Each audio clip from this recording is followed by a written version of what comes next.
Hey everyone, welcome to another episode of Will and Mark's Healthy Sports Obsession. I'm Will Huebner here with Mark Mashashik. We got a big one today, big one. We got a special guest. You can see him on Facebook Live, Dr. Pannone. In office today. This is not a regular phone-in guest. Traveled a long way to come see us and be part of the show. It's a big deal. Absolutely. He's a big supporter of the podcast from the beginning. He's a big into dry needling, also referred pain. We'll go through his bio in just a second. We're also going to get into the big news of the weekend, the NBA All-Star Game, the dunk contest disputes, the All-Star Game itself, new formats. Mm-hmm. We're going to get through XFL. Is anybody watching? Yes. And then you want to talk about NFL Combine as well today? It's 7 days away. Start thinking about it. Don't let it fester to the last minute before you think. But since we got the man of the hour here, Dr. Albert Pannone, let's start with him, shall we? Yeah. A lot of questions coming in about dry needling, so we just wanted to bring in the right man to get all these questions answered for all you listeners. You guys couldn't find the right man, so you settled on me. Yeah. Yeah, okay, good. All right, so Dr. Pannone has been practicing since 2014, went to Chatham University, where he won the Peer Excellence Award at Chatham University, Peer Recognition Award, sorry. Since then, he's completed a APTA credentialed residency program through the Institute of Physical Arts. He has helped develop courses for an OCS residency program. He has two publications, research publications on T4 syndrome, a clinical example of the regional interdependence theory. And he also has one on T4 syndrome, a scoping review, Journal of Manipulative and Physiological Therapeutics, back in 2016. So we are lucky to have Albert here. Very excited. So just starting out, can you give us, we obviously just heard a little bit of background about yourself, but kind of what kind of your philosophy is as a physical therapist and kind of what gets you excited to be a PT? Yeah, absolutely. So I really like, I think my residency through the IPA got me into this, and even before, I really like looking at function and how can I intervene in somebody's day-to-day activities or how they're strengthening and things like that, and change their function and really make sure that they are moving in a way that is both good for their long-term health and good for short-term, whatever they're coming in for, pain or whatever problems they're having. I like to see more technical, complicated patients. I think something that really gets my brain going. So. Yeah, that sounds a lot like parenting is some of the stuff that me and Will are interested in. So we're all in the same boat. What brings you in that's a little bit different is tell us, how often are you using dry needling in your practice, and where do you start to see the value of it? When you decided to study dry needling as something that you're becoming an expert in, where did this start? Why you do it, and when are you doing it? So I'd actually never been experienced to it. So when I went to school in Pittsburgh, up in Pennsylvania. And I'm not sure if this is still the case, but at the time, dry needling, you weren't legally allowed to do in Pennsylvania. So I had never been exposed to it. I actually moved down here. Makes you want to do it more though, right? Exactly, yeah. I moved down here. I took a job in Old Town Alexandria, and my boss at the time was the only person at the clinic who did dry needling. And I saw it as a modality. It seemed incredible. He needled someone, their pain just immediately changed. And it was quick, 15, 20-minute treatment, had a big change in his, in that patient's symptoms.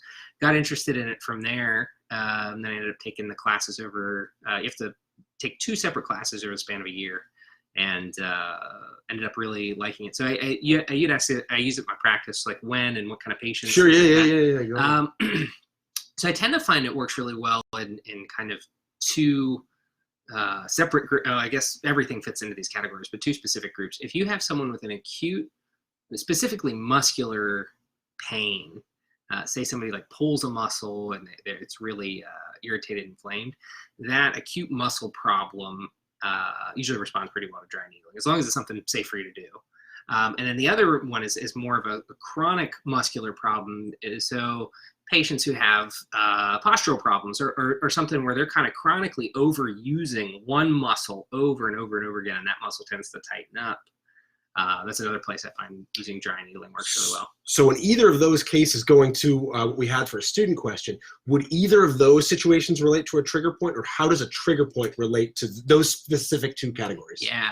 I tend to find trigger points in a couple of different situations. Acute spasm is, of course, one thing where it happens. Chronic overuse, I think, is where we see a lot of adaptive trigger points form. Our body tends to overuse a muscle over and over and over again, and then our body says that I can't just keep doing this, and I think it decides to just lock a muscle up and form a trigger point. On the rewind for that, just for the listeners who aren't PTs, could you describe what a trigger point is on the physiological level? So a trigger point is basically like one piece of your muscle, like a band of your muscle, that is kind of constantly contracting. And they've done some research into kind of why it's doing that. And you basically have one nerve that's just giving a signal to a muscle that just says keep contracting, keep contracting. It holds, and the muscle feels really tight. It's painful. You have spasm. So we see this. I see this in patients. Yeah, absolutely. And what differentiates it? So people have tight muscles and tight bands in their muscles all the time. What differentiates it as a trigger point is that it's really neurologically active. So if you have a really tight muscle and you roll over that muscle, a trigger point will oftentimes kind of twitch. You'll actually feel the muscle twitch under your fingers when you roll over it. Whereas opposed to a taut band, you just kind of roll over it and it feels tight, but it doesn't have any response. So Sure. A trigger point usually is that twitchy, active kind of thing. Would you say pain is part of that? If you roll over a muscle and it's painful, that's typically means there's a neurological component to it, or? Absolutely, yeah. So trigger points come in a couple of different varieties. One is an active trigger point where you roll over it, and those are usually pretty painful, right? And you get a little bit of a twitch. There's also something called a latent trigger point, which is where it's not really painful. It can still be a little bit tight, but when you roll over it, you just get that little bit of a twitch. Patient usually doesn't notice it very much.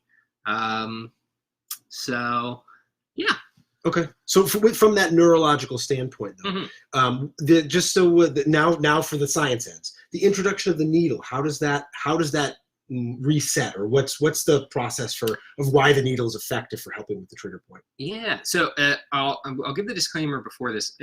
Most of what we think about the science is kind of theoretical at this point. Sure. But our best guess right now is the trigger point's kind of neurologically mediated. One place we also see trigger points is when you have a nerve that's irritated, all of the muscles along that nerve will get trigger points. So we think it's a neurological process that causes the trigger point to form and that causes it to relax with the dry needling. So what we think happens, you've got the tight band, you insert the needle into the muscle, and it kind of irritates the nerve or the muscle that's attached to the nerve. That sends a signal to the spinal cord. The spinal cord says, okay, something's weird's going on here, and sends a signal back down to the muscle, and it causes that muscle to relax. So that's well put and simple. To back up a little bit, so for people that aren't the science heads, and just in terms of dry needling, you're inserting a needle into a muscle. Why do they call it dry? What does dry needling actually mean? So the basics is it's called dry needling because there's no medication, right?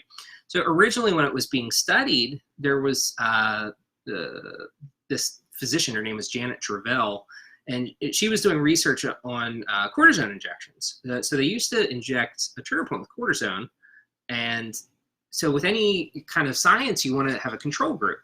So they had the wet needling, which was they inject cortisone right into the trigger point, and then you have dry needling where they would just stick the needle in. They'd tell the patient, oh, you're getting an injection, and they pull it back out. And what they found in that study is it's like both of them work just as well. So they figured, well, it's working, but one group didn't get the cortisone. It must not be the cortisone, it must be the needle. So they started using filiform needles. Actually, for the people online, you can see the video, we have one here, kind of small. It's in a tube. Very thin needle, yeah, very flexible too. You can see it kind similar of to acupuncture, would you say? Similar, yeah. They both use filiform needles, which is a thin needle. It doesn't have any hollow space inside to deliver fluids or anything like that. So it's a solid needle. So yeah, it's called a dry needle because there's no medication injection. And back to the layman listeners, because I know someone out there is thinking it. could you do the quickest synopsis of how acupuncture and dry needling are different? Absolutely. Yeah. So I actually was just reading an article about this earlier in the week. So if anything, on the surface, it looks very similar. Both use a small filiform needle. I think the biggest difference is kind of the philosophy as to which you're using behind the treatment, right? So an acupuncturist, in some cases, thinks or treats based on energy balancing. Some modern acupuncturists even treat pathology and use very scientific things. There's a lot of crossover. I read a lot of acupuncture literature just because it seems applicable to dry needling. For me, a lot of the terms are just semantics of terms. Yeah. Chi versus neurological energy moving through the nerve. Like yeah. And so, if anything, I think it's more of a semantic or philosophical difference. I would say dry needling is typically performed by an allopathic provider. So typically physical therapists, sometimes physicians, nurse practitioners, and physician's assistants, I believe in Virginia, can get trained as well. But it's pretty uncommon. Do you need to have a certain level of training? Can somebody at home just take these courses and be able to dry needle? No. So for the classes, you have to have a degree. So you have to have either a medical degree, a physical therapy degree, physician assistant, or nurse practitioner. Then you have to go and take a series of 2 different classes. So you take your intro level class, and then you practice the needling techniques over a certain amount of time that you learn in the introductory class.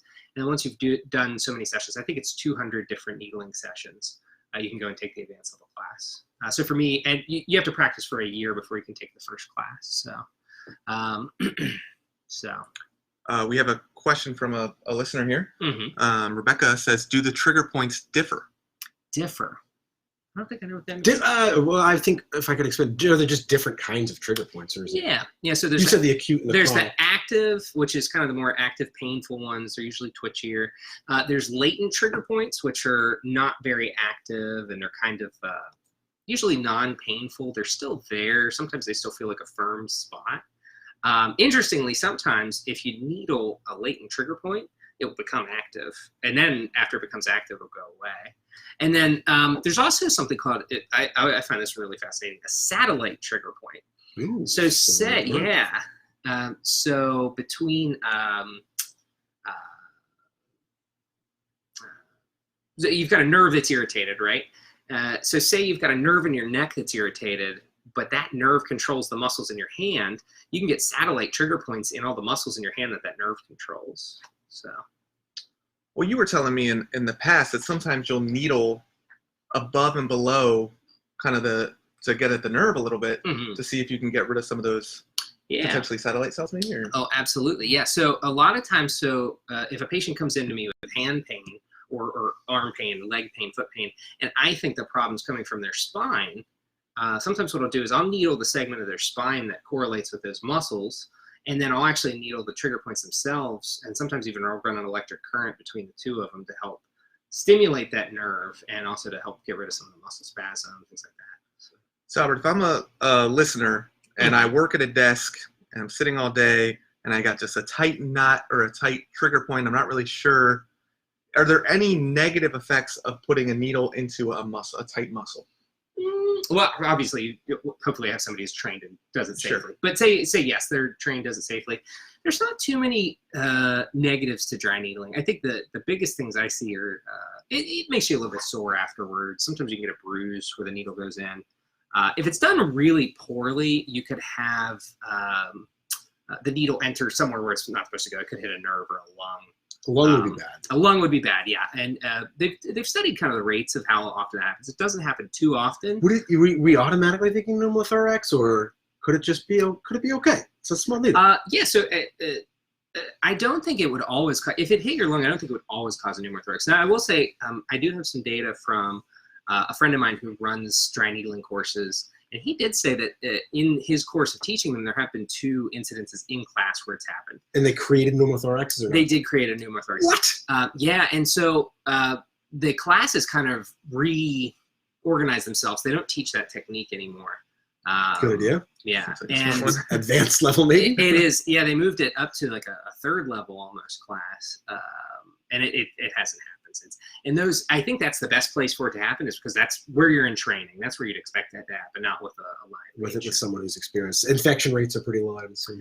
Extremely low. Yeah, I haven't seen much data about it, and I think it's just because it's hard to collect. You can't collect data on something that doesn't happen too much. There's big surgical precautions. So if you just had surgery, they tell you really shouldn't be needling in that window, right? That doesn't.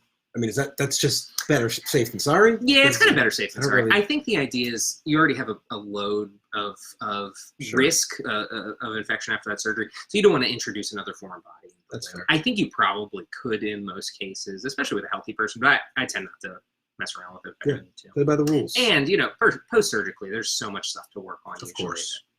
Those groins after a hip replacement sometimes. Adductor muscles, the quad muscles can be really big ones. Now, do you, as someone who has some experience with dry needling and a accomplished manual therapist, do you believe that there are things that you can get done with the needle that you could not accomplish with manual therapy? Yeah, absolutely. Even if you take time out as the factor. Do you believe if you had the time, you could do that with manual therapy, or are there things the needle will get that even if you spend more time, you couldn't get with manual therapy? Yeah, I don't think there's a lot, but I do think there's a couple of things. So there's a couple of muscles that are kind of really deep in the hip. Mm-hmm. That I'll tell you, I have a needle. It's I think it's 135 millimeters long. I mean, it's about this long. Mm-hmm. And sometimes I have to put the needle almost all the way down its handle to get to those hip muscles. And I just think it's so deep that we can dig our elbow into that hip muscle, but I think having a needle that goes that deep can be really helpful. And then there's some muscles in the low back too that I think are just kind of hard to stimulate manually, hard to mobilize manually. So I do think it does give you some options. And now I'll tell you, I used to use needling a ton, and now I'm finding, manual therapy skills are getting better. I'm done my residency. I'm doing a lot of classes. I don't need to use it a ton, but I do feel like it's a good option for sometimes it's just nothing else has worked. Let's try needling, and it often does help. I like it. I do like it, but I do get like a kind of that dirty feeling if someone comes from a clinic and they're like, all we did was dry needling. That's all we did every time. I'm like, yeah. It's not that it's a means to the end, but not an end to the means. Right. Yeah. It seems like it's a kind of a younger man's game in terms of physical therapy. Well, because it's newer to the field. Exactly, but there's a lot of, I would say, older therapists that tend to think it's like this new kind of trendy thing. And I think a lot of younger therapists, when they come out and they want to kind of give themselves some value, something that some more experienced clinicians don't have, they say, well, dry needling is something I can get right away. And now all of a sudden I've created some value. But what I've seen a lot of times is, like you said, people just start getting into that mindset of, oh, you got to, trigger point here, trigger point there. Let me just start needling. Yeah. Can you talk a little bit about any, after you needle, like when somebody comes to you for trigger point dry needling, is that all you do? Or is it important to then kind of neuromuscularly re-educate that area or work on posture? I would almost say I never just needle. And I'll tell a lot of patients that, like, needling is a great modality. I do use it quite a bit. But if that's all I'm doing is needling a patient, I'm probably doing that patient a disservice. I always tell patients, there's the trigger point itself, and then there's what caused it. And I could treat the trigger point all day, but if I don't get rid of what caused it, we're not going to get rid of it. It's just going to keep coming back over and over again. So a lot of times, I'll do the needling to get some range of motion or to get some pain relief.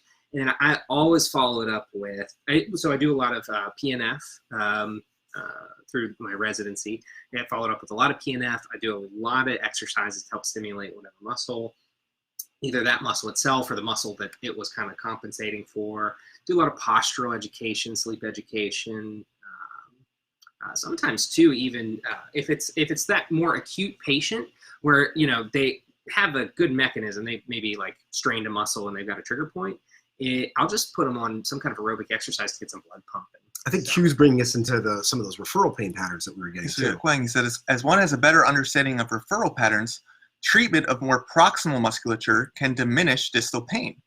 An example of needling an infraspinatus, one of the muscles of the rotator cuff, with patients complaining of wrist pain. Yeah, absolutely. So infraspinatus has, and so for our non-PT listeners, it's a shoulder muscle. It's one of the muscles in your rotator cuff. Has a really interesting pain pattern. So a lot of people will feel it in kind of the area between their pointer finger and the thumb, or sometimes into their wrist, sometimes in the back of their arm, where their triceps is. So yeah, referred pain is a really tricky thing. Almost all trigger points have some kind of referral pattern.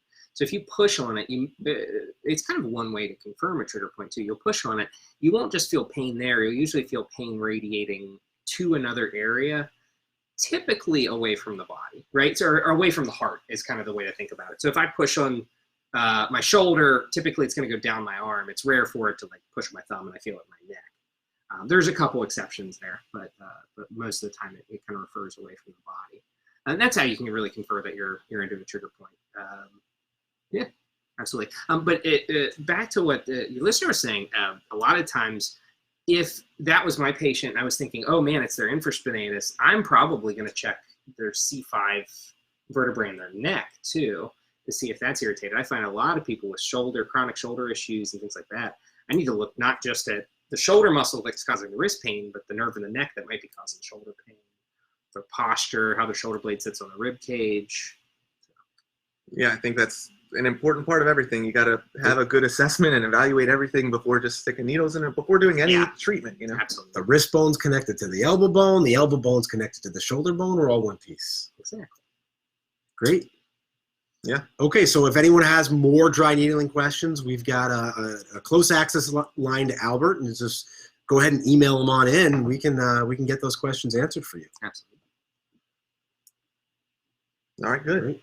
Excellent. All right, you want to move on? So we're moving on to some sport questions. We're gonna let Albert hang around for this and see what his sport knowledge is.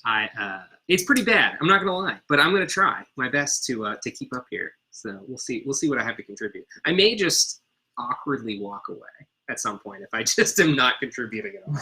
But however you feel comfortable. Dunk contest, big controversy. Yeah. What'd you think? I thought Aaron Gordon should have won.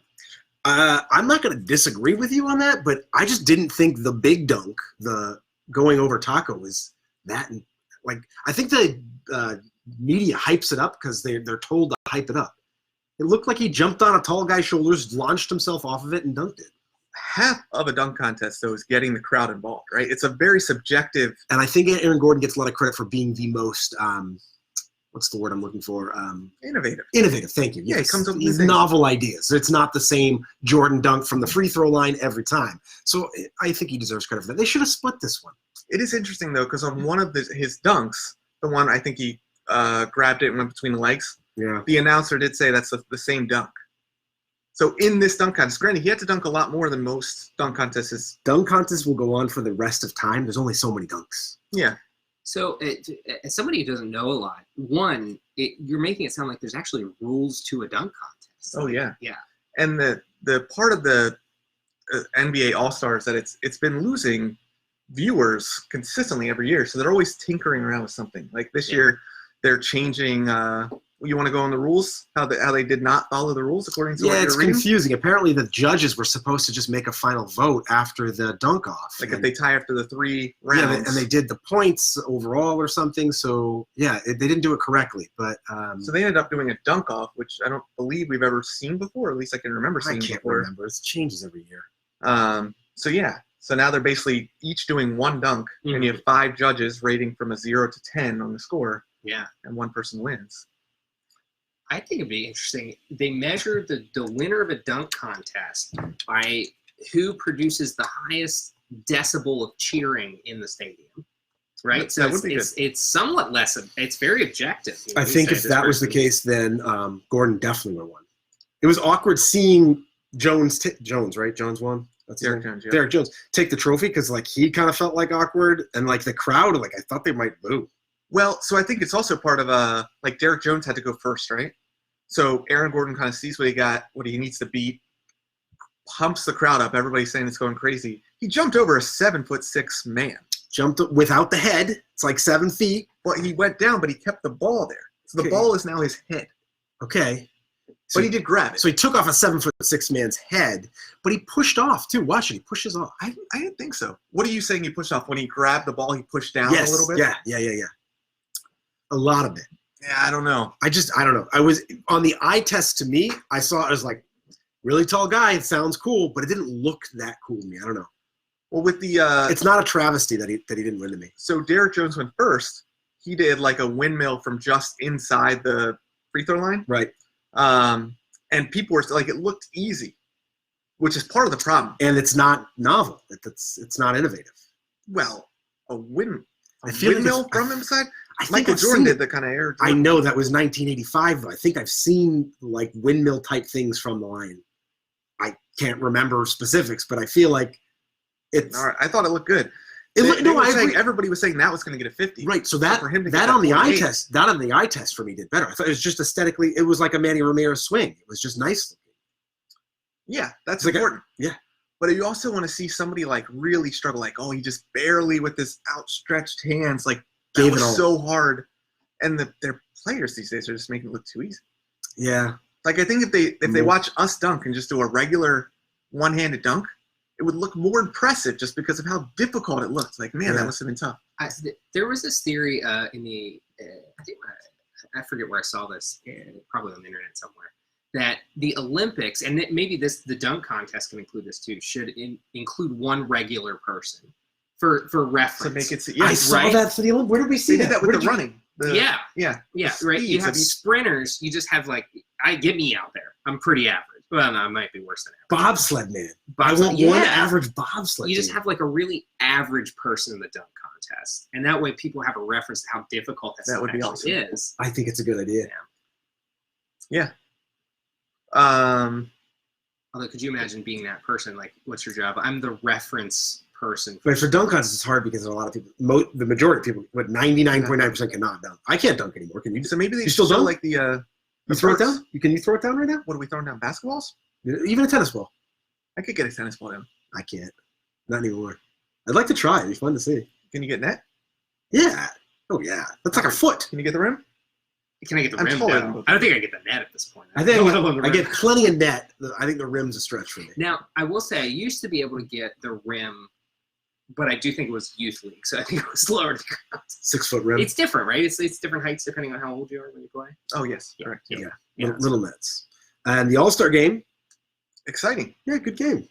incredible. Good game. It was the best All-Star game I've seen in a long time. Yeah, I didn't watch it. You missed out. That last, it technically it's not a quarter because it was untimed. Yep. But for them to go to a certain amount of points, it was exciting. Giannis blocked LeBron. Like people are playing legit defense, and people are also when you get fouled, people are getting in the ref's faces. Like they do not want to lose. They play defense? They played great defense. Really? The last like 15 points was like actually watching like a street ball game. It was almost as if like, hey, we put $100 on this game. We're playing street ball and we got $100. It would have been better if there were no refs. Call your own fouls. I'm for those rules. Those are good rules. But then you got guys like it just styles. Like James Harden's going to call a foul every single 3-pointer he shoots. I saw James Harden passing a little bit. That was the other kind of controversy. So the fans vote in the starters for the All-Star game, and then they have captains. So LeBron James and Giannis Antetokounmpo, whatever. So they then select teams as if it's dodgeball. Hey, I got Albert, you take Mark, and they pick players. Yeah. But once the game starts, it's really the coach's decision who plays. So Harden wasn't really doing much for most of the game. A lot of people said he should not have been out there at the end of the game. Mm. Same thing with Kyle Lowry. Put Trae Young back in. Put some of the starters. Harden was a starter. But, maybe Chris Paul or, So you're a fan. it was great. It was great basketball. Okay. LeBron struggled. And Kawhi won MVP. he did, deservedly so. Good. Best was- player in the NBA? Maybe. Maybe. Giannis still looked incredible. I think he was the best player in the thing. But we both did, but you went on a tangent last episode Right. saying about how Giannis lost all but I think 2 of we Correct, compared yeah. players by which rounds they were picked. Apparently it's clear that for every one you lose a point. They lost by 2. No, I think it speaks to the best players don't make the best team. I think Giannis, in his draft, was trying to draft a team that would play well together. And they did, but they still lost to the better athletes. Giannis's team played harder for the majority of the entire game. I believe that. LeBron's was going more on talent. Yep. Makes sense. Kyle Lowry took 2 offensive charges in an All-Star game at the end of the game. That's great. That's what people want to LeBron see. going full force, and he takes a charge, steps in there and takes a charge. Well, they were playing for more this time, right? I think there was charity on the line. I think the winners got more given to their charities of choice or something. Okay. Charity's always a good thing to play for because you're not being selfish. You're not saying, oh, we're playing for an extra $1 million each. The kids with cancer, they're going to get help if I take a charge. I'll take the charge. So you're saying that if an NBA player, if they're going to play harder to give to a charity than to receive money themselves. In the public image, for sure. I don't know what their actual motives are, but on the image of it, that's what they want to look good for sure. You would do the same thing. You know you would. I would. If you would podcast play for harder charity. for the charity. Yeah, you got it. Come on. You're going to say, oh, I'm not going to play for the charity? No. Play hard regardless, Mark. No, harder for charity. Okay. Kids matter. Would you treat harder For to treat charity. a patient for Yeah. charity? Yes. Do you treat for charity? Yeah. Throw a pro bono in there.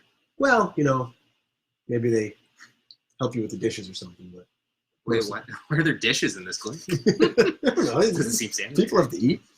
People have to eat. But overall, I think the people were saying the dunk contest reminded them of Michael Jordan and Dominique Wilkins.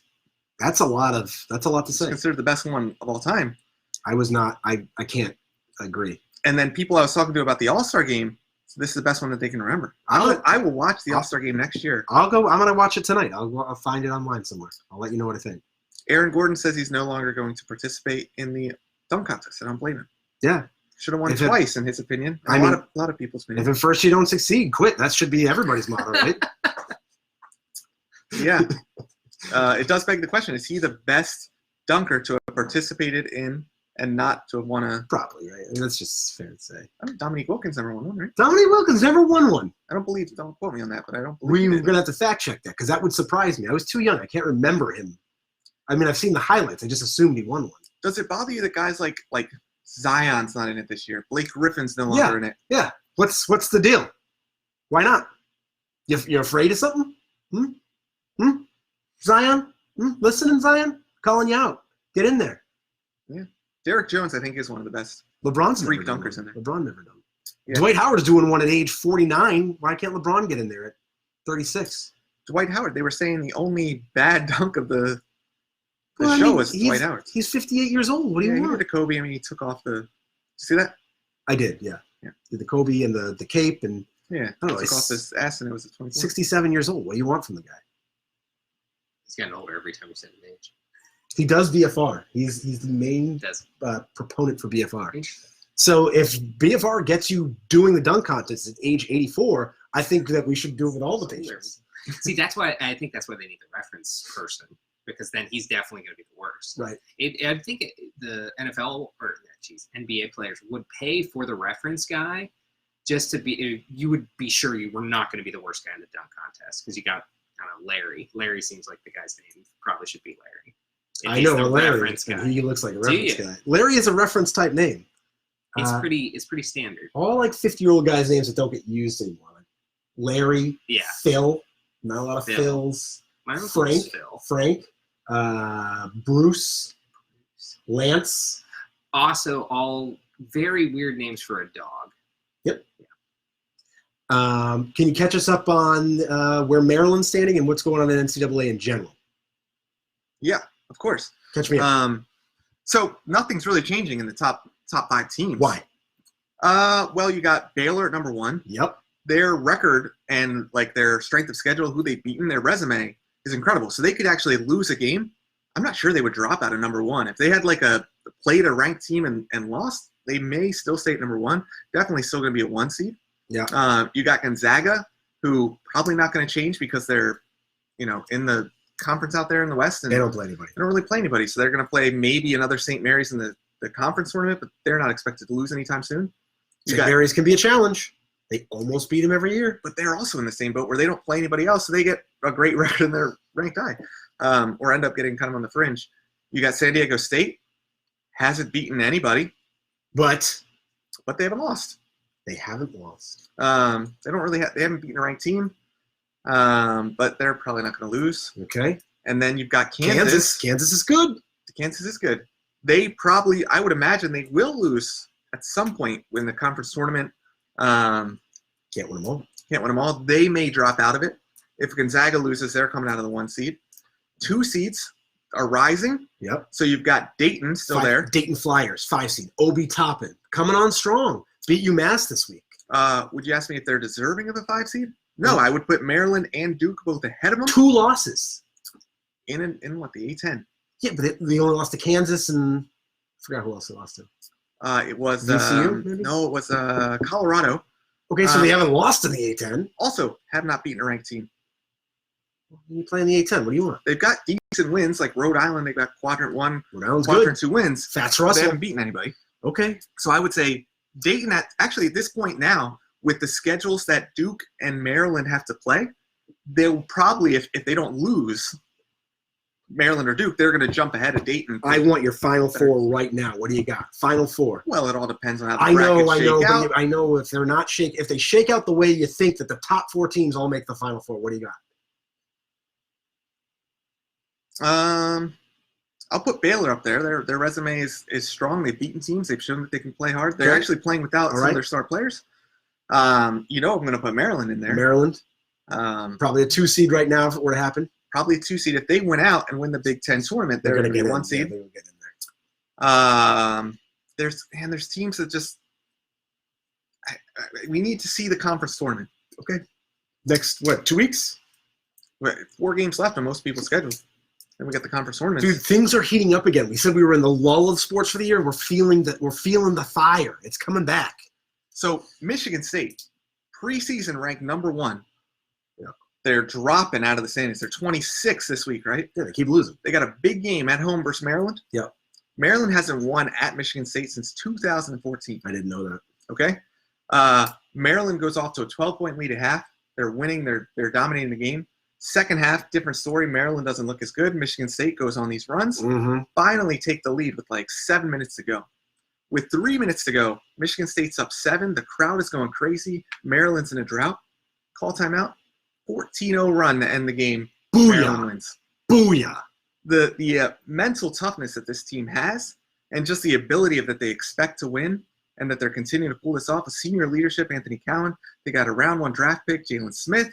Their role players starting to go. You know they're calling him Thicks now, not Sticks. Thicks. He's pretty muscular. He still gets pushed around a little bit.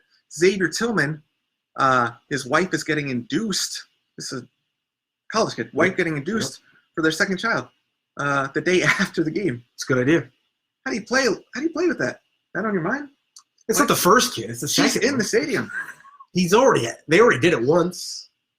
She should not be in that stadium. That crowd was rocking. They're going to induce it in the stands. Is there a doctor in the stands? Complete side note. Didn't one of the Nats players miss the birth of their child because of the World Series?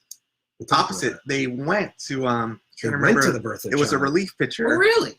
Was it Daniel Hudson?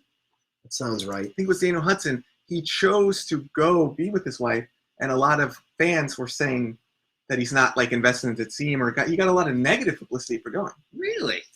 I thought it was the exact opposite way around. I thought he was like, yeah, I'm playing the World Series. Forget about my wife. What would you have done? I'd say most athletes go. See, not very invested in baseball. So if you ask me, what would I rather do? Play a baseball game, the most important baseball game ever of my career, or be with my wife? I'd be with my wife. But if you ask me, I don't know, ask me something. You're asked to present at the national conclave, all these things, something you've really dreamed of doing, get your name out there. But it happens to fall on the same day your wife's going to be induced. Yeah, but it's a What do you do? presentation. You could just say, I'm going to do it next year, guys. But there's It's not like sports. Yeah, you could say World Series. I'm going to Says play the it next day year. she's induced, could I just do the presentation and then rush back? Yes. Presentations don't work. What would you do, William? Happy wife, happy life. What if it's the Super Bowl? 100% will. Happy wife, happy life. Super Bowl? I think you're making a good point. I think if you ask most players, what do? They will take Daniel Hudson's side. If you ask fans, who really, we say we're invested, but we're not part of the team. The World Series could be 7 games. The Super Bowl is 1 game. I don't know. 1 game.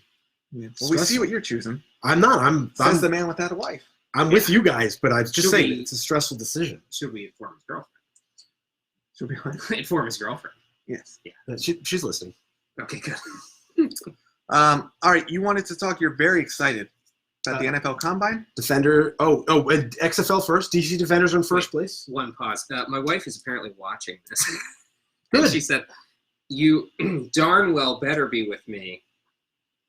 So Even if it's your second.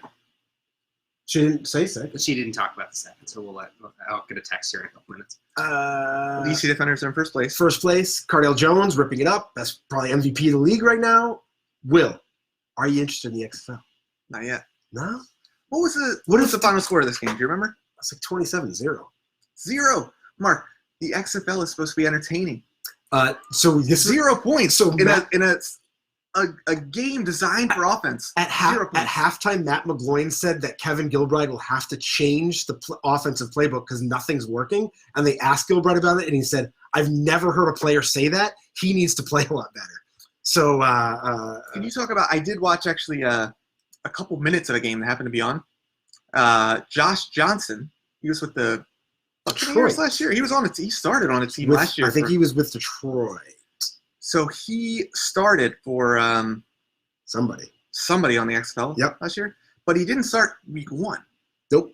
So I'm wondering, does the XFL have a lot of like a pretty short leash in terms of you have a bad game, I just don't think that they've figured it out yet. I feel like these teams have been together for such a short period of time. Aaron Murray has an injury right now. Great player, quarterback at Georgia.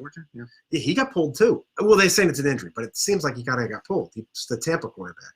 I wonder how much it has to do with the whole salary factor of everybody's making relatively. I just don't think that from the pool, the teams have been together for such a short period of time. I don't think they know the answers yet. But they do know Cardale Jones leading DC to their first championship in like 8 months. What Dallas? Dallas is a team.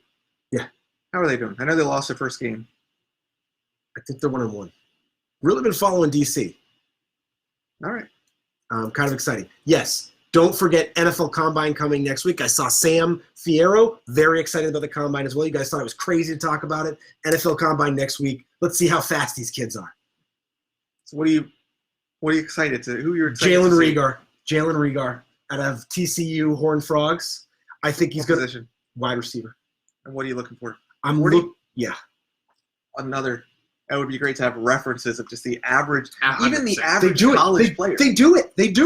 Every year, Rich Eisen runs the 40. He does. Do you know Rich Eisen, sportscaster? He's good. He's good for around. He's about 50, and he runs it in a suit.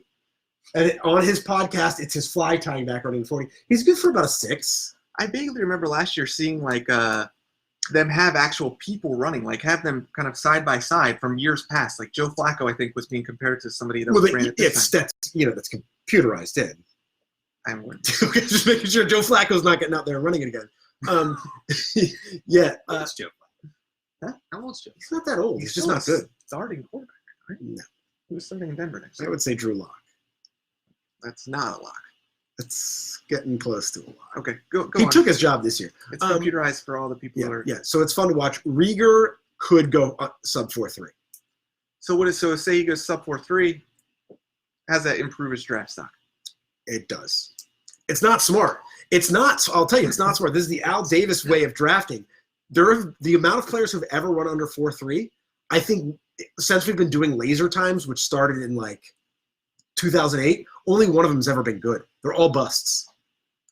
Their draft stock goes way up. He'll get drafted probably in the top 15 if he runs sub 4.3. But Chris Johnson's the only one to ever do it and be successful in the NFL. What are your thoughts on this Rieger guy, right? Yeah.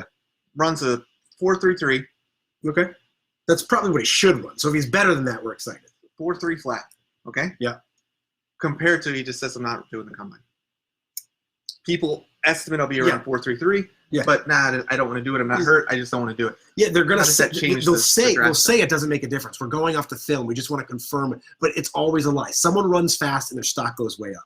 Yeah, it takes him from a borderline first rounder to a top 15 if he runs under 4.3. Yep, that's it. That's all you got. That's all. That's you were so excited to talk about one player. Well, we could talk more. I mean, he's just the one I think that's going to run the fastest. There's still more to come. We're going to see what everybody else has got. You know who's really good at getting players drafted based on combine? Who? Maryland. Yes. Darius Hayward-Bay went like 8th overall because he ran a really fast 40. Do you know what he ran? 4.35. I almost cursed because I was so surprised you didn't know this. He was under 4.3. He's a 4.27 guy. Yeah, bust. Raiders took him. Yep, I believe 8th pick. Al Davis. There you go. Know who they got as their quarterback? That year? Not a Maryland guy, but yeah. I don't know if it was that year. Mark Tuiasosopo? I think they got him the year before. Mark Tuiasosopo. Jamarcus Russell. Ah, He yes. could throw it the furthest. Yes. How does that not work? You got the guy who could throw it the furthest and the person who's fastest. Nope. They never were works. horrible. Nope. Both, but I would, for number 8 pick, Hayward Bay was a bust. He Huge stayed in the bust. league for a I while. just said anyone who runs under 4.3 besides Chris Johnson has been a bust since we've been doing laser times. Ross has shown signs of hope recently. John Ross. No, he hasn't. What do you mean? Where did He you? had a couple big games, and then he got hurt again. What are you talking about? He had one, like, what did he catch He a was a touchdown? fantasy waiver pickup. Yeah, and what did he do? So what did John Ross do in college? You don't Ran remember. fast, got the ball. And got hurt. Yeah, he's a twig. So I mean, that's what he does in the NFL. You call Reggie Bush a bust? Reggie Bush. Reggie Bush was a bust. Yeah, he's the 3rd pick overall. Will He had great years. he? What do you want? for the 3rd pick overall? You What do should you want for a running back? for a 3rd pick overall. You should have multiple 1,000-yard rushing years. You should be in multiple Pro Bowls, in the conversation for MVP at times. Reggie Bush rushed for over 1,000 yards one time. He's a great. It just stinks that he was drafted 3rd. If it's a 2nd-round pick, then he looks great. One of the greatest college players of all time. One of my highest NFL draft grades that I'm admitting I was wrong on. He's the highest player I've ever graded. I think. Not an awesome player. That's what the excitement of the combine is. We're gonna see. We get to form our opinions. But we all agree. Tua is supposed to do something. I don't know what he's supposed to do, but he's supposed to do something. This is the guy that broke everything, like his whole leg, Well, he dislocated Yeah, and had tightrope surgery. a fracture of his acetabular. Yes. after having the tightrope in his ankle. Correct. He's supposed to. I think he's going to throw a ball or something. That would be impressive. Potentially a number 1 pick's going to throw a football. He's not going to be able to pick. It's Burrow. People are talking about Tua moving up, though, to be top 5 pick. Yes. Miami. I think that's crazy. I think if his medicals check out, it's going to be next week. We get the medicals on him. If his medicals check out, I think he could be the 2nd pick overall. To me, that would be I the would. biggest bust potential of any I think. quarterback. I think really on the talent, it's all there. But I think, like I just said with John Ross, you get hurt in your NFL career. We're looking at your college window to tell us what happens. He's been hurt throughout his college career, and not just his major injury. He's had multiple ankle injuries, and a shoulder injury too. Yeah, I'm with you. I think he's So I a think player that's going to get hurt. I don't like saying it, but I'd be worried enough as a GM to say, you know what's the funny thing? If I was the GM, I wouldn't want to have to make the call. I'd want to like not be in the situation. But if I was the coach and the GM drafted him 2nd overall for me, I'd be like, all right, well, he's a great player. If it works out, it works out. But I don't want the heat if I'm wrong. If I'm a team and I need a quarterback, that's my number 1 need, and I have a top pick, even with Burrow, honestly, I'm probably trading my pick this year. You'd trade out for Cincinnati? If I was Cincinnati, I would trade out. I would take Burrow, but the question is, Burrow has said he might not want to be in Cincinnati, which leads to possible trade out. There's no I feel guarantees. like next year there's the better draft. Yeah, we say that every quarterbacks year, though. We do say that a lot. If this time last year, Trevor Lawrence, I would go out on a limb and say Trevor Lawrence. Not even going out on a limb. I think most people would agree. yes, Trevor Lawrence. most people agree. But I'm just saying, just what Justin Fields will be give better me- than any quarterback in this. Yes, I agree. But just in retrospect, if we were sitting in these 2 chairs last year saying the same thing, we'd be saying the same thing. Hold off for next year. You're going to get Tuiasosopo, and you're going to get Jake Fromm. And Jake Fromm had a terrible. Taglia. Oh, sorry. Tuiasosopo was the old Raiders guy I was thinking of. Yeah, Tagliavola. We would have been saying the same thing last year. So a lot happens in a year. And who were the quarterbacks? Tagliavola. And who were the quarterbacks that came out last year? Daniel Jones, who was an overdraft. Dwayne Haskins, who hasn't looked good. Drew Lock. So we're right. What else this year? Jake Fromm's not What even again? Jake Fromm's not even going to be a first-round pick this year. Yeah, I don't want Jake Fromm. If Justin Herbert came out last year, he would have been drafted off before all those guys. Now they're saying he struggled under pressure this year. Yeah. So maybe we'll see. I agree. Lawrence is Fields. agreed. But a lot happens in a year. That's all I'm saying. Yeah, if you're the Bengals, the problem is there's such a need to win now. Joe Burrow's a winner. I mean, you can't argue with pedigree. I don't know. He got passed up by 3 teams, right? No. What is that? 3 teams? He lost his job to Haskins at Ohio State, and Haskins was throwing perfectly. He sat out at LSU, right? Also, he was behind quarterbacks at LSU. I don't think so. Well, How many years has he been at LSU? 2, but he had to sit. I He think started both. yeah, but he had a better year the second. Okay, True. I don't think he's ever lost a game in his life. But he's been beaten out in quarterback. Like multiple coaches have said that we have a player that is better than you. That as For you to be a number one pick, that I only don't like happened that only happened with Haskins, and it's because Haskins has a better arm than him. That they said it. That's why. I take Burrow. I don't like it. Yeah, Trevor Lawrence dislocates his knee next year, and then we're sitting here and we're like, well, man, if we took Burrow last year, I mean, it just things happen. You've got to go with what's in front of you. I take Burrow. Okay, and, I agree to disagree. All right. Whenever I start talking with like a patient in the clinic about like video games or something, and you both just look totally confused, I get that now. Like I have no idea what to say. Now, okay, let me see if I can remember the combine. And I don't think I've ever watched one of these. Bench press, squat. No squat. No squat. Bench press. Bench press. There's your 40-yard dash. 40-yard dash. There's a high jump. Vertical leap. Vertical leap. How long can you throw a football? That's not measured. They look at that, but that's not measured. You got a 3-cone drill. You got a 20-yard shuttle, a 60-yard shuttle. Okay. I think and then the drills. Am I missing one? I think it's all of them. Those are the measurements. And then all body part measurements, too. Should we do a Will and Mark's Healthy Sports Obsession combine and just see how well we do? Okay. And then we'll also post what injuries we sustain while doing it. Sounds good. Dislocated hip with fractured acetabulum, probably right. Yeah, that sounds like that. And what was that player's name again? Tagliavolo. I think he has mispronounced that every single time. Okay. All right. That covers us for sports. Again, we got Albert here answering dry needling questions. You can send your emails into Will and Mark's HSO or get us on Facebook. Just post to the Facebook and we'll answer those questions for you. Get pumped for the combine. All right. Over and out. Over and out. Long one.